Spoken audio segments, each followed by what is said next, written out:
What's up, everybody? Andrew Mahone here. Today, I'm going to be profiling Ultra Necrozma GX Malamar from the upcoming Breakthrough through Forbidden Light standard format. I am so unbelievably stoked about this archetype. It has been outperforming my expectations tenfold.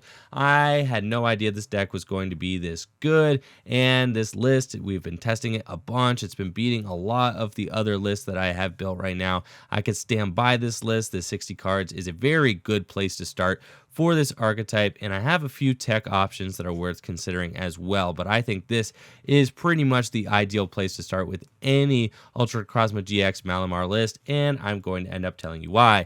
So far, I only have one actual copy of the Ultra Necrozma GX. I actually stole this from Darium's, but I'm going to be putting it right back so that Aaron can list it online for us, but I just wanted to use it so that I'm not using all proxies in my list, but these proxies are pretty sick, though you can see that they are just actually printed out pieces of paper. So let's get right down to the deck list, though. We've got 3 copies of Ultra Necrozma GX, obviously here for that incredible Photon Geyser attack. The GX attack is not all that great, but, does have some niche uses. We also have 4 copies of Malamar, 4 copies of Inkay. Malamar is going to be our main bench sitter, our primary bench sitter in the deck, using that Psychic Recharge ability to power up powerful Photon Geyser attacks back to back. We also play 1 copy of Mew, 1 copy of Oranguru, 1 copy of Dawn Wings Necrozma GX, 1 copy of Lunala Prism,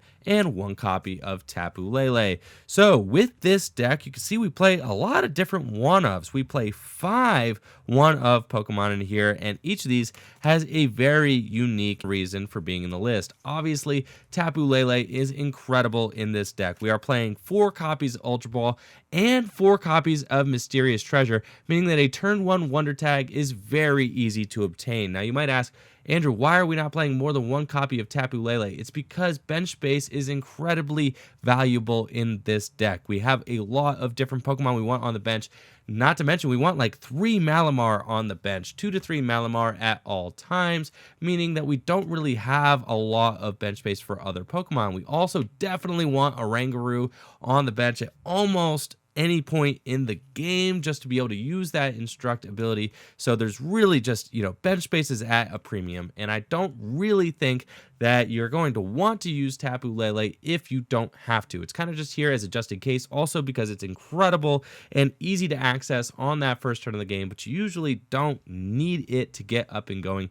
We play a lot of other draw supporters in this list as well. So Tapu Lele, great for that Wonder Tag ability. You can actually search out a turn 1 Lillie. I'm not even playing Bridget in this list. Now, I'm going to defend that. That may seem wild to some people, but the more me and my friends have been testing this list, turn 1 Lillie is actually usually the better play for this archetype over a turn 1 Bridget. Going to be discussing that a little bit more down the road, but you can also use Energy Drive and Tapu Cure with this Tapu Lele GX, giving the deck a few more options if the situation would ever arise that you needed to use its attacks. Tapu Lele has access to both its attacks in this deck. As I was mentioning before, we also play 1 copy of Oranguru. Now, this deck does not have a lot of bench space. It does not have enough room to run anything like Octillery that requires setting up, but Oranguru is just an easy Pokemon that we can slap down on the bench. My problem with Oranguru usually is that it is very hard to thin your hand down to less than 3 cards in order to use Instruct. Fortunately, this deck has absolutely no problem doing that. With 4 copies of Ultra Ball and 4 copies of Mystery Treasure, it is incredibly easy to thin your hand down to less than 3 cards in order to maximize Instruct draw. This is the ideal deck for Oranguru to be in. Not only that, Oranguru also can get in there with its Psychic attack and knock out the likes of Hoopa, which your Malamar actually has a horrible time trying to knock out. So Oranguru is an auxiliary attacker in a pinch that you can use to deal a decent vanilla amount of damage because it has that colorless attack cost, but the Instruct is the main deal here. You are going to be taking prizes very quickly with Ultra Necrozma EX and your opponent is going to be slamming you with N, all you need to do is be able to draw into things like Floatstone, Metal Energy. Instruct can allow you to do that, to be able to chain powerful attacks even when you've gone down to only 2 prizes. So I swear by Oranguru, he is great in here. Definitely suggest it, and he has been testing incredibly so far. To round out the rest of the one-ofs, we also play 1 copy of Mew. Mew is great in here, not only because it's a free retreater, which is incredibly valuable for a bench sitter like Malamar, since Malamar's Psychic Recharge only powers up Pokemon on the bench. That means after a Pokemon gets knocked out, say an Ultra Necrozma gets knocked out, you're going to want a free retreater to promote. Either someone wearing a Floatstone, or Mew itself is an easy Pokemon to promote so that you can Psychic Recharge onto the bench, then easily retreat and bring up your attacker for another powerful attack. Mew also operates as an incredible non-EX, non-GX attacker because it can use that Memories of Dawn ability to copy Ultra Necrozma GX's powerful Photon Geyser. Photon Geyser is the backbone of this deck. This is the bread and butter of the deck. For a Psychic and a Metal, the attack does 20 plus damage. It reads, discard all basic Psychic Energy from this Pokemon. This attack does 80 more damage for each card you discarded in this way.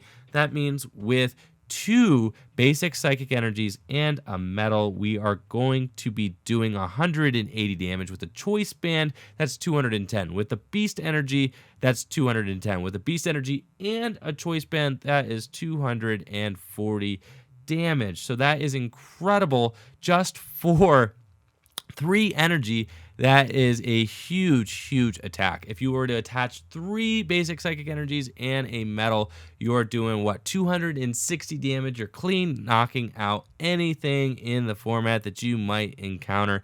Add Beast Energy and Choice Band into the mix, and you are going upwards of 300 damage, no problem. So this thing is an absolute beast, can take out anything in format. The unfortunate thing is that it does discard with that Photon Geyser, but obviously Malamar is here to back you up and get those Psychic Energies back into play with that Psychic Recharge ability. So fantastic synergy there.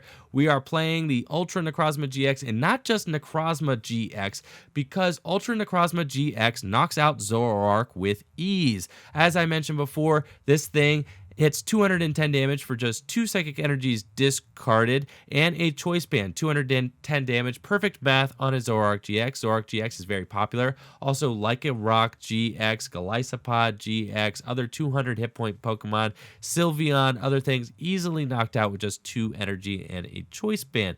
Now, the regular Necrozma GX is Psychic type, meaning that you're going to have 4 energy on it if you want to knock out a Zoroark. Because of that nasty Psychic resistance, the regular Necrozma GX actually has a really hard time knocking out Zoroark. Even with a Choice Band, it does not do enough with 3 energy to knock out a Zoroark, and it is a little bit too hard to finagle. So I do really prefer the Ultra Necrozma GX over the regular Necrozma GX. I was figuring I might get a few questions about that, so that is my reasoning there. But the Mew is awesome because Mew can copy Photon Geyser. If you attach a Metal and a couple Psychic Energies to this thing, you can use Photon Geyser with a non-EX, non-GX Pokemon while keeping your Ultra Necrozma safe on the bench. That is a fantastic option to have, especially for the mirror. So that is amazing. It's why we've included the Mew in here. We also play a Lunala Prism and a Dawnwings Necrozma GX. Now, Dawnwings Necrozma GX is amazing, not only because it can attack in here with 2 pretty decent attacks. Dark Flash, 120 damage, not affected by resistance. It's a very vanilla attack, but it does knock out a Buzzwole. But you know what else knocks out a Buzzwole with ease?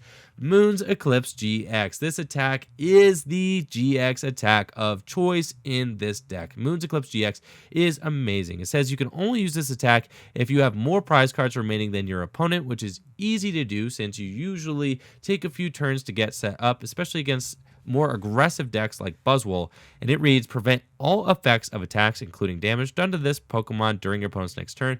So it is Auto invincibility if you're behind on prizes. Also does 180 damage with a choice band that's 210 damage. You can knock out things like Lycanroc, Golisopod, Lucario GX easy mode with this thing. I mean, it also just hitting that psychic weakness as well means you're guaranteed knocking out Buzzwole and Lucario. And like Espeon GX as well, you knock out Espeon GX with ease with both of these attacks. Fantastic ability. Love it for sure. This thing also resists fighting, making your Buzzwole matchup even better. That is an awesome thing to have. Now, it does have a nasty resistance to dark, meaning that sometimes you're not going to be playing this Dawnwings Necrozma GX down onto the bench in order to prevent your opponent from taking too easy prizes on it. But in a lot of matchups, you're going to want this thing on the bench because of that invasion ability as well. Not only is it a great attacker, also the invasion ability allows you to put a float stone on this thing, and then you can use invasion, go to the active position, use psychic recharge on whatever bench Pokemon you would like, then retreat for free with a float stone, and you can perform big Photon Geyser attacks. So imagine an Ultra Necrozma uses Photon Geyser in the active. It's left with only a metal energy on it. The opponent doesn't knock this thing out. Use invasion, go into the active position, psychic recharge again, then retreat for free with float stone. Photon Geyser back to back. So Dawnwings Necrozma allows you to do that. I love it. I've heard some people talking about potentially running that stadium in here, what, like Moonlight Stadium? I don't know what it's called. Some sort of stadium that gives your Pokemon with Psychic Energy attached free retreat. I don't actually prefer running. I prefer to just run a whole lot of Float Stones so that you don't need to waste any energy attachments in a place that you might not want it. Also, my problem with that stadium is that after an Ultra Necrozma attacks, it has a metal left on it, not a psychic, so it doesn't gain that free retreat that you might want. Finally, we've got Lunala Prism in here. Lunala Prism is an incredible card. 160 hit points, fighting resistance. This thing makes your Buzzwole matchup absolutely fantastic. Early on, when you're getting set up, you can go ahead, fetch out your Prism, toss it into the active position. Your opponent has almost nothing they can do about it. I mean, they either have to just go in and GX it. They may even end up having to use just a fully loaded Buzzwole on this thing. They could Lycanroc GX this thing. But there are no good options for the opponent to deal with this, because if they waste their GX attack on it, that means they're not going to be GXing one of your actual Pokemon GX. And if they bring up a Buzzwole to deal with this thing, then that means that they have only knocked out a non-EX, non-GX. Then you could come in hot with a Moon's Eclipse GX, something like that, and put the opponent on a huge back foot and take the advantage in the matchup. So this thing's a great starter. You can Full Moon Star and accelerate energy directly to the Lunala, kind of saying to your opponent, well, if you don't knock out this Lunala, I'm going to be using a huge Psystorm next turn and probably knock out whatever you got coming my way. Lunala Prism's also a great option to deal with things like Hoopa, and just a fantastic addition because unlike Ultra Necrozma GX, this thing actually keeps its energy when it attacks, so that you don't need to constantly be using your abilities over and over again. It's also a Psychic type Pokemon that is not weak to Psychic, so it's good against things like Garbodor, can easily hit Garbodors for knockout, can easily hit it can easily hit Espeon GXs for knockout and the likes of those, while not easily getting knocked out in return. 160 hit points for a non-EX, non-GX. This is a fantastic card to include. I also love that Full Moon Star can accelerate Psychic Energy while maybe Garbodors play. If you happen to get locked out of your abilities, Full Moon Star allows you to accelerate even without abilities. Mew can copy this thing as well, so you can get even more mileage out of your Lunala Prism's attacks without even putting your Lunala Prism in danger of going to the Lost Zone when it gets knocked out. Love the synergy of these Pokemon. I love the counts that we've included. We've considered maybe a 4-3 Malamar line, but I really love having the access to the 4 Malamar, because if you prize one maybe and then have to discard one, only having access to 2 Malamar is very sketchy. Sometimes you really need 3 in order to power up the attacks that you need to. So I love having access to 3 at all times, and really, if you want to have access to 3 at all times, I feel like you have to play 4 just in case of prizes or early discards and the like. So that's it for the Pokemon. Let's move on to the supporters and see what we got. this supporter line is going to look very familiar to anybody who's seen my Buzz Garb deck. And that was not even intentional. We just ended up at this place. We actually had a few more supporters, but ended up here after a few cuts. And this supporter line has been working out fantastic. We've got 4 copies of Professor Sycamore, just 2 copies of N, 3 copies of Cynthia, 3 copies of Guzma, and a Lillie. Now, I said before that turn 1 Lillie is incredibly powerful in this deck. Just having 8 options to go for your Lele, lots of options to thin your hand down. I vastly prefer a turn 1 Lillie to a turn 1 Bridget, and this is why.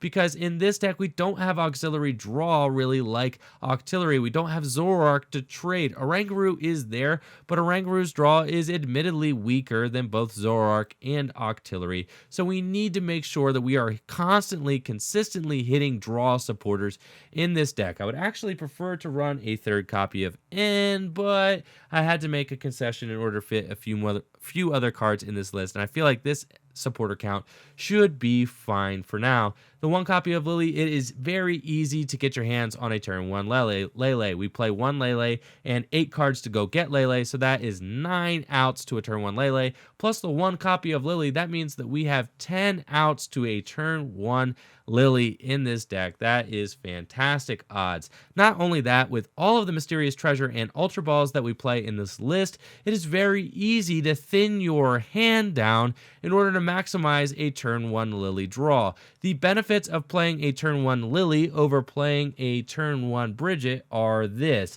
If you play Lillie turn 1, you're way more likely to draw into things like Malamar in order to draw into things like your Metal Energy. You're way more likely to draw into things like Guzma or a backup supporter for the following turn. How many times do you go and you Lele for a turn 1 Bridget, and then, Zoroark decks often have to rely on using Zoroark to trade out of their Bridget hand. Also, a lot of times you turn 1 Bridget, Lele for Bridget, then you don't have a backup supporter in your hand. Lillie allows you to go and start churning through your deck so that you can get things like Psychic Energy into the discard pile as early as possible.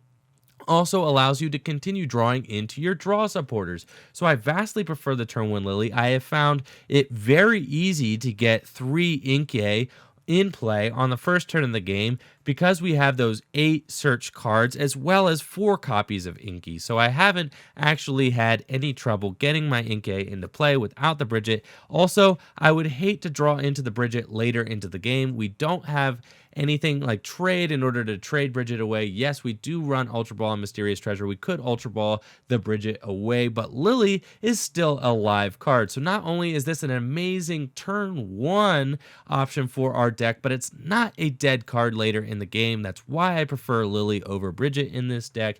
I have not had any trouble getting my basics out into play, and this deck has been setting up absolutely fantastically. So definitely will say that the Lillie has been good in here so far. Also, 4 copies of Sycamore is essential. A lot of evolution decks aren't playing 4 copies of Sycamore anymore. This deck loves Sycamore. You want to get Psychic Energies into the discard pile. You want to draw through your deck aggressively. If you happen to discard anything that you don't necessarily want to discard, we do play a copy of Super Rod in order to pick up the pieces. 3 copies of Cynthia just keeps you drawing through the deck later into the game. A lot of decks like maybe Buzzrock plays only 2 copies of Cynthia and 2 copies of N, and maybe not even a copy of Lillie. They are really starting to skimp on their supporters, but like I said, we don't have Octillery, we don't have Zoroark. We need to actually hit our draw supporters in order to draw late into the game. N is here. We're only playing 2. I've found that this deck actually tends to go up in prize cards pretty quickly. So maybe N, I think, is not a card that we need to play 3 or 4 of in this deck. Though I would like a 3rd copy of N. I think that probably is a luxury. You could, if you wanted a 3rd N, take the Cynthia, turn it into an N. We do operate okay under N with our 1 copy of Oranguru. It does draw us out of N in a pinch, but I think that you're going to be going up in prizes relatively quickly and then wanting to just draw aggressively for the remainder of the game, so that then you could just draw the cards you need in order to finish off your opponent quickly and efficiently. We do have the 2 copies added here just so that you do have the option to limit your opponent, but I don't think that they are needed in higher quantities maybe than 2. Finally, we've got our 3 copies of Guzma. Obviously, switching your own active and bench Pokemon is fantastic for a Pokemon like Malamar that accelerates only to the bench. So that is amazing. Also, because we have our Ultra Necrozma in here who can only target down, who ideally wants to target down big Pokemon GX and EX, Guzma is fantastic since you can Guzma up things like Lillie or maybe just big beefy GX like Buzzwole and take them out with Photon Geyser. So Guzma is amazing. You don't really want to waste any time in this deck taking out menial Pokemon like Vulpix or anything like that. You don't want to knock out little baby Pokemon. You want to knock out big things. So we need 3 copies of Guzma. I would like a 4th, but space in this deck is limited. So I think 3 is a fine place since you don't really end up needing to use it until the final turn or 2 of the game. And that's it for our supporters. Let's take a look at the item cards. As I've been telling you, we do play 4 copies of Mystery Treasure. Mysterious Treasure, amazing. I've been saying that wrong the whole time. I guess it is Mysterious Treasure. Awesome card in this deck. That is fantastic. It increases the consistency. You can get out Malamars quickly, get out Inkays quickly. You can go get your Lele with it. I highly suggest our 4/4 count of Ultra Ball Mysterious Treasure. This is the backbone of the deck. This is why the deck works so well, is that we have all this search. Mysterious Treasure can get you almost any Pokemon in your deck. The only Pokemon that Mysterious Treasure cannot get you is that 1 copy of Oranguru, and that's fine. Oranguru, you are the ugly Pokemon out. You're not a dragon or a psychic type, so you can't get you with Mysterious Treasure, but that's fine. We do have 4 Ultra Balls that can fetch Oranguru, and that is fine, but everybody else gets searched out via Mysterious Treasure, making this list incredibly consistent considering the fact that we don't have the auxiliary draw of Zoroark or Octillery. We still have tons of search options, which increases the consistency, so I love that. Also, as I've been saying, the ability to thin down your hand is amazing for turn 1 Lilies and for Oranguru draw. Also played 4 copies of Floatstone. Our original list only played 3, but I found myself getting into awkward situations, especially with that Ultra Necrozma in the active. Maybe you use Photon Geyser, then you're left with only a metal on your attacker, and you have to finagle your way around. Obviously, there is the Dawn Wings Necrozma, but people are playing tons of copies of Field Blower, meaning that your Floatstones are really never going to stick here all that long. You want to have 4 copies of Floatstone, in my opinion, since you're almost always going to want a free retreater in play, and you're not always going to have the luxury of bench space to bench your Mew, or you may even have to attack with your Mew. So 4 Floatstone has been absolutely incredible. Highly suggest it. It's worked out very well for us so far. Having mobility when your main bench sitter, when your main accelerator Malamar only accelerates to the bench, mobility is a must. I mean, slapping the Floatstone on your Malamar so they don't get stalled out is also a valuable thing. The retreat cost of these Pokemon is not super cheap. Most of our guys got 2 retreat costs. That's a pain to pay because we do not play anything like double colorless energy, so Floatstones are a must-have. That's why we play 4. We also played 3 copies of Field Blower since Garbotoxin Garbodor is a pain for this deck. Obviously, we depend on accelerating with our Malamar, so we need those abilities. We need that Psychic Recharge. 3 Field Blower helps keep Floatstones off of your opponent's Garbodor so that you can continue using Psychic Recharge and taking prizes later into the game. Also, we don't play any stadiums in here, and we need a way to discard those pesky Parallel City because Parallel City limits your bench. Obviously, our bench space is precious. We don't want to have to give that up. So 3 copies of Field Blower is great. We also played 2 copies of Choice Band to help out with the math that I mentioned there. Obviously, good at hitting that 210, so you could turn that 180 on your Dawn Wings into 210 for that GX attack. Easy mode, that's fantastic. Also goes a long way on your Lunala Prism, but also just for Photon Geyser, turning that 180 into 210 is absolutely amazing. So 2 copies of Choice Band is great. Then to round things out, we got 1 copy of Professor's Letter and 1 copy of Super Rod. The Professor Letter not only allows you to get Psychic Energy into your discard easier by being able to find them and then maybe Sycamore them later, right? Great for just getting Psychic into your hand in order to discard with either Mysterious Treasure, Ultra Ball, or Sycamore. Sycamore, but also great for searching out that valuable metal energy that you need to be able to perform Photon Geyser. Photon Geyser requires that metal since we do have to play two different types of energy. I love the consistency that Professor's Letter brings to your deck, allowing you to search that out. And I did start with 2 of, cut it down to 1 as a little bit of a consolation, but 1 is better than none.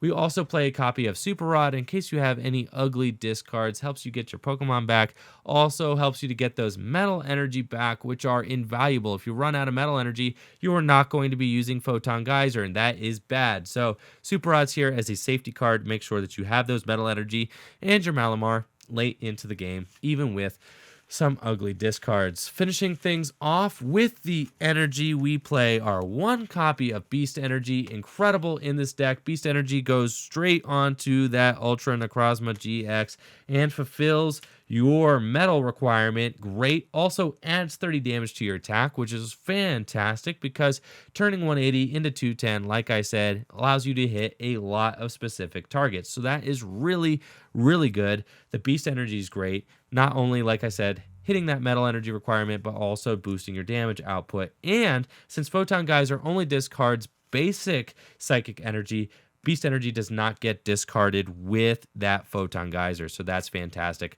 We also play 3 copies of Metal and 3, 6, 8 copies of Psychic, and I have had a great time testing with these energy counts so far. I can definitely attest to this being a good energy count for this deck. So that wraps it up. Whoa. Totally said I was going to talk about text. Totally forgot to do that. So let's talk about 2 important texts that you could play in this deck. First of all, we've got the Giratina in here. If you want to play this Giratina, it's really good against Greninja. So Greninja is definitely a problem for this deck. The fact that you attack with Pokemon that all discard energy and they shut off your abilities with Shadow Stitching, that is a problem. So Giratina not only can get in there and attack with that Shadow Claw, but has that incredible Devour Light ability, which stops Greninja Break Snipe and evens the playing field. So if they do want to Shadow Stitch you, they're only going to be doing 40 damage. Then you can go up and just Shadow Claw them to death. If they knock out your Giratina, you can Super Rod it back in and keep going. You also have that amazing Lunala Prism in here, so Lunala Prism can get in there as well. If you accelerate a ton of energy into play, just go up with that Lunala Prism, and you can just start swinging away at your opponent's Greninjas while you have this Giratina sitting safely on the bench. That is a valid option too. So the Giratina is option number 1 as far as tech cards go. Also, Mimikyu could be really good in here. The Mimikyu with that Mimic attack. I think it's called Mimic or Copycat or I don't know, something. Mimic. So it for 2 energy allows you to copy whatever attack your opponent used during their last turn. That could be really good in the mirror, allowing you to copy your opponent's Photon Geyser and stuff like that. And also could just be good against random Pokemon like Buzzwole and stuff like that. So Mimikyu and Giratina, 2 awesome tech options for this deck. Forgot to mention those.